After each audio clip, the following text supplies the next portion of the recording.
In terms of the outreach project, Yeah. could you give me an overview of just where you were a year ago now? That's when it started. Yeah, so I think we only joined in probably summertime last year. We sitting in the Malt Cross with a roof that's very leaky, that's going to cost somewhere in the region of £150,000 to repair. The challenge for us was how can we repay or repair this building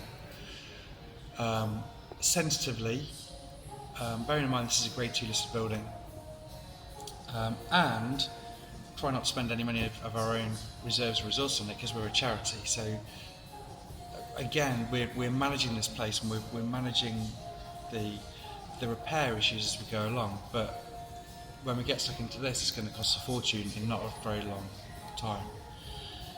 So I'd been speaking to Heritage Lottery Fund and speaking to other heritage funders that were shying away a little bit, but most of them were saying, actually go and speak to the network, go and find out from them, because they don't have any money, but they do have access to a whole range of different experts, from people that have actually got places similar to yours, all the way through to possibly access to different funders that might be able to inform your journey and help you along the way. So there were a few workshops that we engaged with that I came to last year, all really, really helpful about learning what other people have done, how other people have done it, from crowdfunding to working with different funders to maybe raise money to do a condition survey that then helps them to access wider pots of cash, and different people at places like the Heritage Lottery Fund, Nottingham City Council, who have been really helpful so far, as well as access to different projects across the UK that have had similar issues in different ways or forms.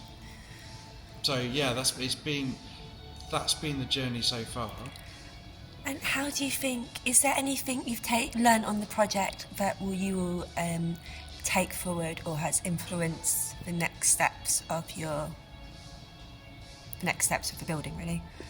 Yeah, it's a really difficult question. I was thinking about it last night. I was thinking about our little chat, and the thing is that this building project's evolved. Not just the bricks and mortar and rebuilding it, but actually the journey to get where we've got to today. The network has been a big part of that, but it gets to the point where you've kind of got so many different factors all plugging in, you kind of forget which bit came from where. For me, you guys gave us the access to places like the Architectural Heritage Fund and the contacts there. There have been other people we've spoken to across the UK who've helped us by signposting into different locations. But actually, it all comes back to the network. That because you've got that diverse membership of different projects, of different people, of different specialists, of different funders, kind of all plugging into the same bit, it kind of feels that a bit like a spider's web. You guys are right at the centre of it, and if we can tap into that and learn from any one of those bits, then it's really can help us loads. We had £1.4 million given to the building back 10 years ago, and it felt they did a fantastic project underground with the workshop spaces and with access down there. But actually the biggest issue was probably going to be the roof, but 9 years ago it wasn't leaking as much as it was now, and it was almost part of the charm. It's a little bit of a leak, it doesn't really matter, but that leak is getting through 7 very tightly bound timber panels. So the chances are that little leak isn't just one little leak, it's actually killed 7 different timber slates, and there's loads of them.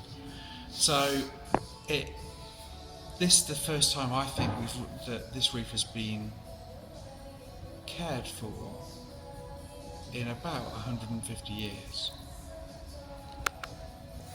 and it's maybe not just that. So it's not just about the building, it's also about what else could we do here, and that's the joy of the network, because then they'll say, well, actually we started off in this direction, and we did our consultation with the local community and we found out that they need this and this, and then it's what else can we do with the place that's going to make it more attractive to the local community.